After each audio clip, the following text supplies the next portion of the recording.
Hello বন্ধুরা, আশা করি তোমরা সবাই ভালো আছো। অনেক দিন পর ভিডিও করছি। ওলের রেসিপি একটা, এখন ওলের সিজন তো তাই ওলটাই।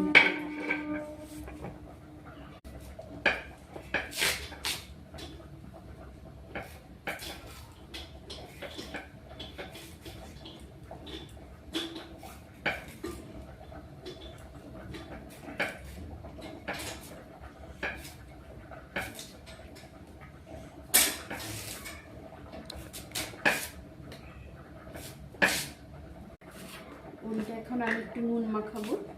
নুন কেটে নুন মাখিয়ে মেঝেতে রেখে দিই, জলটা গড়ে গেলে তারপরে ওলটা ভালো করে ধুয়ে সিদ্ধ বসাই।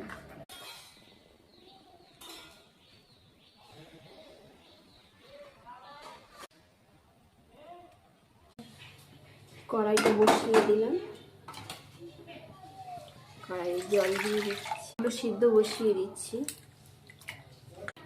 হলুদ দিয়ে দিয়ে একটু নুন দিয়ে দিলাম, একটু চাপা দিয়ে 20 মিনিটের মতো এটা সিদ্ধ করতে দিয়েছি।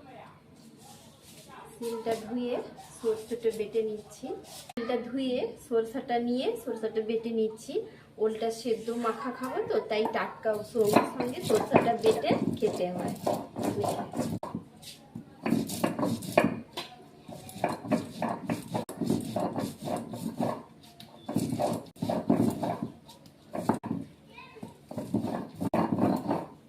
বন্ধুরা সবাই খেয়েছে নাকি জানি না, কিন্তু ওল ভাতে সরষে দিয়ে মেখে খেলে ভালো লাগে খেতে।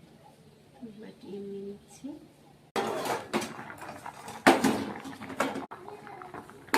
আমি নামিয়ে নিচ্ছি। আমি এখন ওলটা মেখে নিচ্ছি।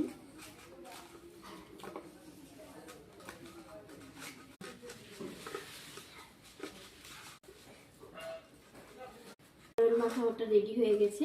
এর সঙ্গে নিয়েছি কাঁচা সরষের তেল, কাঁচা সরষে মানে সঙ্গে সঙ্গে সদ্য বাটা, নুন, লেবু রস, কাঁচা লঙ্কা। এটা নিরামিষ। একটু কেউ যদি লঙ্কা পেঁয়াজ মেখে খায় তাতেও খাওয়া যায়। এটা নিরামিষই, এইভাবে খেতে হয়, মেখে খাওয়া যায়। আর অনেকে পেঁয়াজ মেখে খেলে তার টেস্ট আলাদা, এইটার টেস্ট আলাদা। রস দিচ্ছি, লেবু রস দিয়েও মেখে খেলে টেস্ট হয় ভালো। ওল মাখাটা আমার রেডি।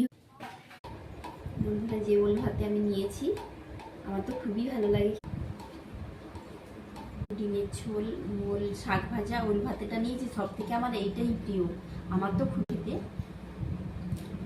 দারুণ লাগে। তো বন্ধুরা, এইভাবে করে খাবেন, নিরামিষ ওল ভাতে মাখা হেবি সুন্দর লাগে। আজকের মতো টাটা।